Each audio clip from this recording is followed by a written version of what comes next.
untuk WSD-nya begitu. Nah, kita tanya ke dokternya, dok ini kayak sepertinya sudah tidak ada ondulasinya, produksinya sudah tidak ada, negatif selama 1 hari, barangkali bisa dicek dok. Ya, nanti dokternya akan meronsen, di ronsen itu kira-kira masih ada udara nggak di pleuranya gitu. Jadi kalau tidak ada, banyak kemungkinannya bisa karena bocor, bisa karena diklaim, atau memang kondisinya sudah membaik. Jadi seandainya kalau tanya nih, misalkan teman-teman sekarang ini kan sehat nih, pasang WSD, tidak akan ada bubble-nya, karena harus sehat. Kan di pleura kita namanya cuma ada jalan pleura ya kan, jadi nggak akan mungkin ada bubble ondulasi, enggak. Minim, mungkin ada tapi minim gitu. Ya karena menyesuaikan, nggak sebesar yang ada udara di sana gitu. Mungkin hanya naik turun nggak ada bubble-nya gitu. Kemudian apalagi kalau ada darah, ada cairan dicatat gitu ya. Kan ini kan sistemnya 1 botol ya, harusnya cuma mengeluarkan udara. Tapi kalau ada darah yang mengalir, ya dicatat berapa sehingga ketinggiannya itu. Kan kalau ada darah masuk ke botol ke sini, berarti kan tambah dong ketinggiannya. Ini pasti tambah dong. Kan ada darah sini, berarti kan dia tambah naik kan. Nah, itu harus dicatat. Ketinggiannya, berapa ketinggian atau volumenya, kalau misalnya dia ada indikator volume ya, dalam berapa jam. Terus setelah itu dilihat selangnya, apakah ada kebocoran, ada kerusakan, ada sumbatan gitu ya. Nah, sudah tidak ada, aman gitu ya, sudah catat dokumentasi, maka kita kira-kira ini perlu diganti nggak botolnya sama selangnya ya. Dia 1 set, botol sama selang harus diganti, sama sini diganti ya. Nah, ini kalau bagaimana cara menggantinya? Sederhana, kita pakai handsunnya. Bagaimana handsunnya tidak steril, tapi handsunnya bersih saja tidak apa-apa. Ya, handsunnya pakai handsun bersih, cuman yang dipertahankan prinsip sterilnya adalah ini, ujung selangnya ini. Jadi yang ininya, dalamnya ini tidak boleh tersentuh. Nah ini, ya kan, ini juga nggak boleh. Ya, prinsip sterilnya ini. Ini prinsipnya steril sama ini. Kalau kita membuka, ya, barangkali kita cukup mengganti botolnya kan ada. Karena ini kan alatnya ini, kenyataannya di dunia nyatanya alatnya macam-macam. Botolnya juga nggak kayak gini gitu ya. Ada yang botolnya kaca gitu ya. Ada yang selangnya tidak diganti dulu tapi botolnya yang diganti begitu ya. Nah, kalau mengganti ininya ya pertahankan prinsip steril yang ininya. Jadi kita menggantinya pakai masker ya. Perawat harus menggunakan masker ketika mengganti atau perawatan WSD ini.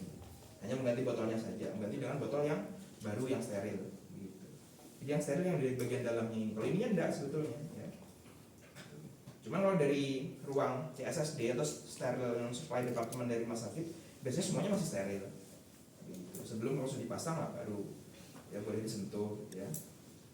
Jadi bisa diganti botolnya saja atau botol dengan selangnya, gitu ya. Oke. Nah biasanya ini juga di plester. Di plesternya dibuka, kemudian kita swab alkohol, gitu ya. Kemudian kita ganti saja. Nah ini ya boleh diganti seperti ini, nanti ambil yang baru. Nah, ambil yang baru biasanya kan kita taruh di meja, gitu ya, atau troli ini steril dan masih steril, kita pasangkan, begitu ya. Nah ketika memasangkannya dalam kondisi steril itu bagaimana? Kita bisa pakai klem, bisa pakai pinset. Ya untuk ngambilnya bisa pakai pinset atau dengan asisten juga bisa dibantu gitu. Ya, jadi ketika memasangnya dalam kondisi steril kita pakai handsun bersih kan, jadi maka kita harus pakai pinset. Nah ini kita pegang satunya yang bekas yang lama, nah yang baru kita ambil yang baru, nah kita ambil begini, ini kan, langsung dipasangkan. Nah, gitu. Ketika sudah terpasang nggak apa-apa, Anda pegang boleh, kan sudah terpasang, ya kan, terpasang baru di plester seperti itu, sesuai kebutuhan.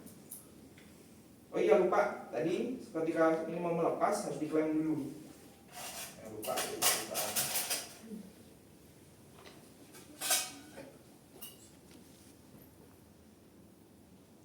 Nah jadi klaim macam-macam ya, ini kan klaim yang jadul ya.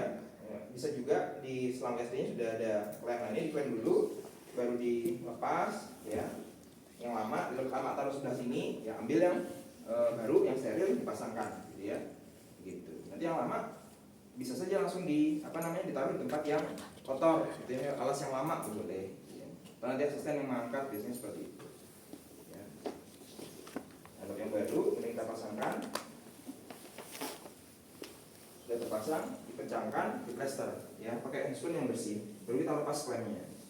Nah begitu. Itu prinsip penggantiannya sederhana sebetulnya.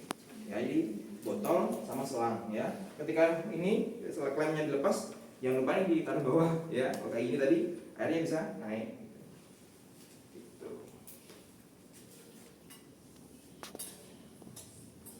Oke. Terus selanjutnya setelah botol sama selang diganti, lakukan perawatan luka seperti biasa. Perawatan luka konvensional di sini. Ini lukanya selang, nanti di sekelilingnya itu ada jahitan. Jadi perawatan lukanya biasanya steril, seperti luka pasca operasi. Biasa. Jadi prinsip steril perawatan luka pasca operasi. Nah begitu saja untuk perawatan USG. Nah, ini pastikan posisinya di bawah dari dada pasien. Silakan ada pertanyaan. Gitu saja praktiknya. Perawatan udara dan rongga pleura. Dan harusnya terlatih gitu. Itulah penanganan di luar rumah sakit. Setelah sampai rumah sakit di IGD pasti pasang ini lanjutannya. Itu film-film kan nggak diceritain, BSD-nya nggak ceritain. Tapi kalau yang dramatisnya yang cerap gitu ya, itu kan dramatisnya gitu ya. Itu penanganan di luar rumah sakit. Nanti kalau dia masuk IGD, kalau ada pasien seperti itu, jadi pasang BSD. Gitu. Tapi kalau di rumah sakit kejadiannya ada tension pneumotoraks, kejadian seperti itu ya ada kita pakai apa? Tahu kan apa namanya? IV kateter, tahu kan IV kateter yang untuk pasang infus itu? Nah, itu yang paling besar ukurannya, nah itu yang ditusukkan di apa namanya di area dada di sini, toraks ini. Gitu. Di area pleuranya gitu. Untuk penanganan awalnya. Kan di rumah sakit pernah itu mengalami tension pleura. Alhamdulillah saya punya kesempatan ya. Ya pasiennya sih kita nggak berharap ya, tapi alhamdulillah saya itu rezeki dapat kesempatan menemukan pasien tension pneumotoraks di rumah sakit. Gitu. Akhirnya ditolong, akhirnya saya belajar banyak, oh gini ya ternyata pasien tension pneumotoraks yang kayak di film-film itu ternyata memang mirip juga gitu. Dia sesek gitu ya, kalau 5 menit kurang 5 menit nggak ditangani ya dia akan mungkin apneu dan selanjutnya begitu. Tapi untungnya waktu itu bisa ditangani dengan cepat gitu ya. Ambil sama infus yang paling besar gitu, cari gitu. Langsung ditusuk aja, langsung lega pasti rumah sakit.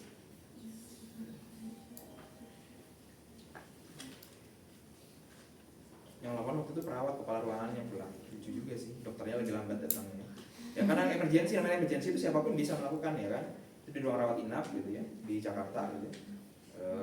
Akhirnya cuma kepala ruangannya perawat itu yang melakukan untuk pertama penanganan awalnya. Yang pasang USD-nya selanjutnya ya dokter. Area atas juga boleh, ICS 2, ICS 3 boleh. Umumnya sih karena dia tension pneumotoraks kita upayakan yang bagian atas dulu untuk emergensi hospitalnya. Di ICS 2, ICS 3 di tengah-tengah boleh. Itu di ICS ya, interkostal bukan di leher. Karena dia tujuannya pleura, jadi di hadapan paru-paru, di lapang paru. ICS 3 gitu. Ya, di anterior. Dia karena upayanya karena dia tension harapannya udaranya keluar dulu ya gitu. Karena namanya tension itu dia bertekanan tinggi di sininya. Apa namanya? Udara itu bisa masuk tapi nggak bisa keluar sama sekali, bayangkan itu. Pleuranya membesar, paru-parunya menyempit. Hanya terremas kayak diremes gitu paru-parunya. Bayangkan kayak paru-paru diremas oleh udara juga tapi di pleura gitu. Itu anggaplah seperti perselingkuhan. Ya kita kan paru-parunya, ternyata ada yang selingkuh di dalam pleuranya, meremas itu kan sampai hancur, kolaps sampai meninggal. Sampai kolaps akhirnya dia tidak bisa bernafas lagi kan. Bagaimana caranya ya? Bagaimanapun yang penting dia keluar dulu gitu kan. Penting keluar dulu gitu ya. Makanya kalau orang selingkuh dia usir dulu ya. Peduli amat yang lain, usir dulu gitu ya. Maka nanti yang lain. Nanti di rumah sakit baru nanti di USG-nya bisa dipasang di area sini. Di area lateral, ya lateral agak sedikit kantor ya. Di apa? Di aksila bagian anterior. Sebenarnya aksila anterior. Biasanya seperti itu. Begitu? Boleh.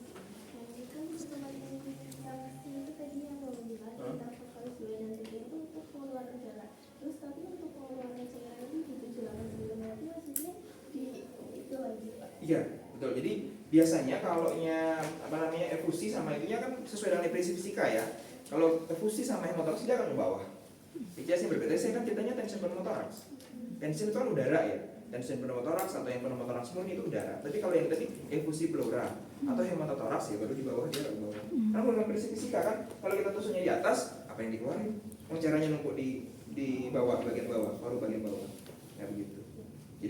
Jadi memang berbeda gitu ya. Makanya botolnya berbeda, penusukannya juga berbeda. Kalau udara dia lebih ke atas. Kalau di buku berapa? ICS berapa kalau yang?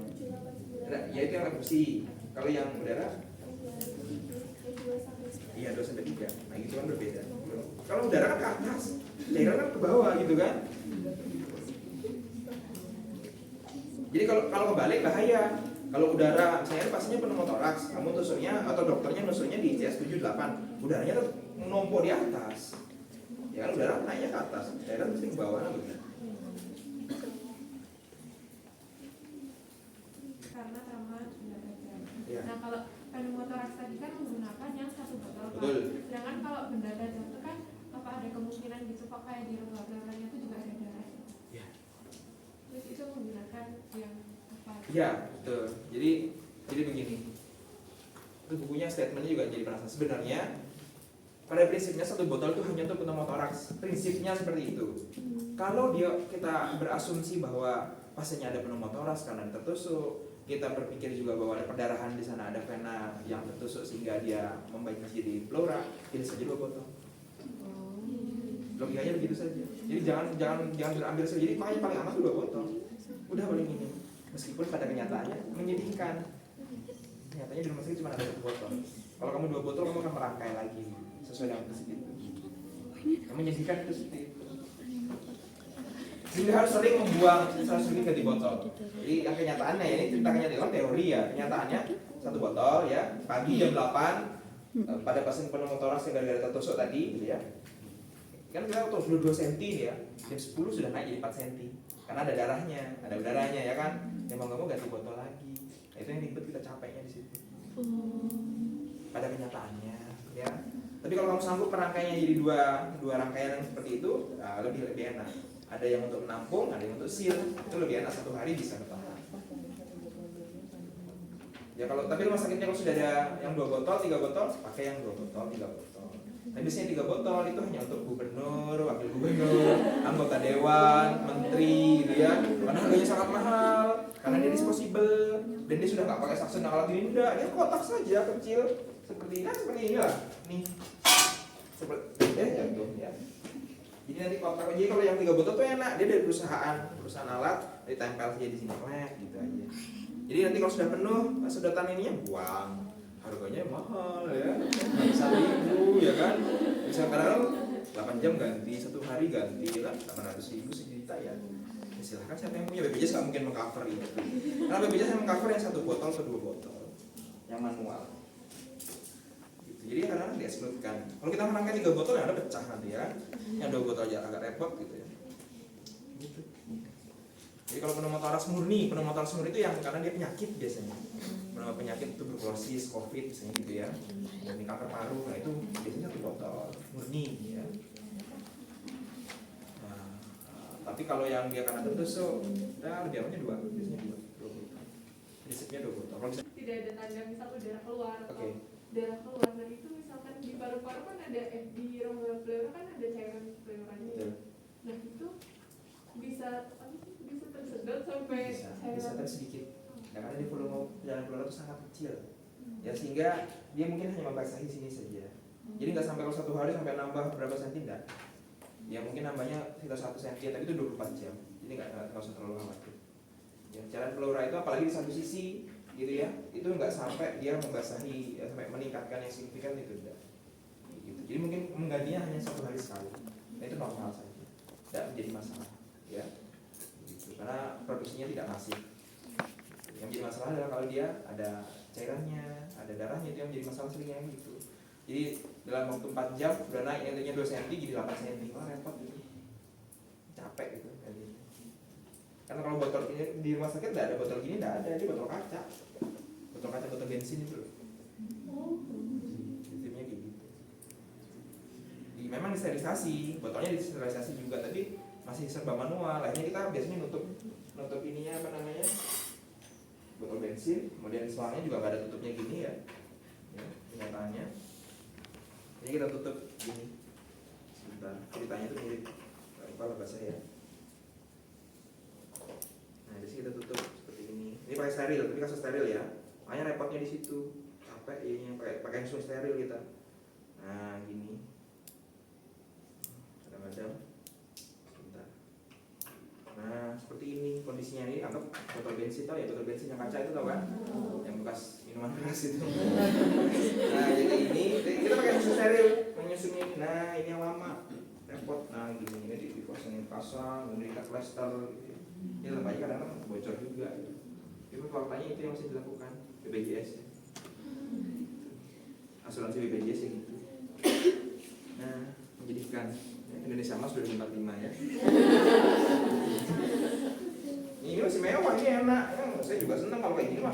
Senang aja saya di perawat WSD masih siap aja. Kalau botol bensin itu repot ini nyusun ininya, pakai susun steril, ini susun, di plester kenceng, pastikan tidak ada yang udara yang ininya bocor. Kasihan pasien-pasiennya, pasien perawat ya begitu. Airnya steril loh ya. Air steril itu jadi air yang ini air NaCl. Siapa sih? Ya ini NaCl. Kondisinya steril. Ya. Isikan tadi ketinggiannya 2 cm. Jangan penuh-penuh ya. Ya begitu. Begitu ya. Jadi kalau cuma ukuran tidak terlalu signifikan. Ini 1 cm. Ya, tapi ini Pak, kayak misal udah nggak ada tanda yang masuk gitu Pak. Nah, itu kayak batas paling polos misal harus dicabut. Oke. Supaya cairannya nggak masuk. Kelurahannya, ya sebaiknya kalau memang sudah tanda-tandanya tidak ada produksi sel masif, makanya hari selanjutnya diperiksa di ronsen. Dokternya yang makanya kita fungsinya perawat itu tahu. Dok, gitu ya. Dok sudah hari kemarin sudah 0 produksinya. Katanya 1 cm kenaikannya.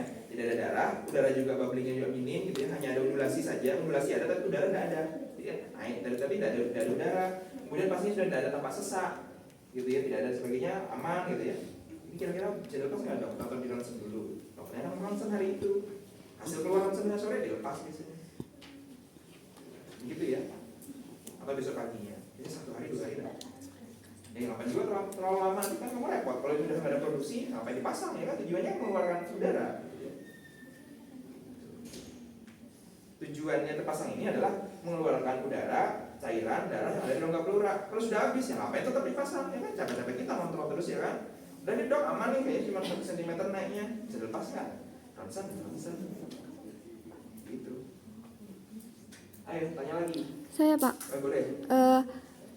Tadi kan dijelaskan kalau misal tidak ada bubble tuh ada kemungkinan itu diklaim ataupun tidak ada udara lagi ataupun ada kebocoran Pak. Nah itu tuh kebocorannya tempatnya apakah di tempat yang hanya di tempat yang tadi Bapak jelaskan atau ada kemungkinan di tempat lain Pak? Bisa di sini kan kalau pakai botol kaca ya, itu bisa di sini bocorannya bisa karena kita nggak rapi untuk hitungannya ya.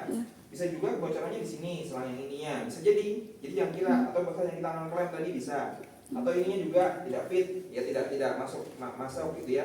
Bisa juga di jahitannya. Oh di jahitannya bisa. Main dengerin. Ketika pasang tanda itu ada bunyi bersiul nggak? Ya. Bisa jadi. Ya, terus ini apa yang kita lakukan? Ya, tinggal lapor dokter kan kerjaan dokter, ya kan? Dok, ini kayaknya ada kebocoran di jahitan di selang dadanya gitu. Mungkin jahitannya atau apanya gitu atau tergeser posisinya, kita laporkan sesuai yang ditangani.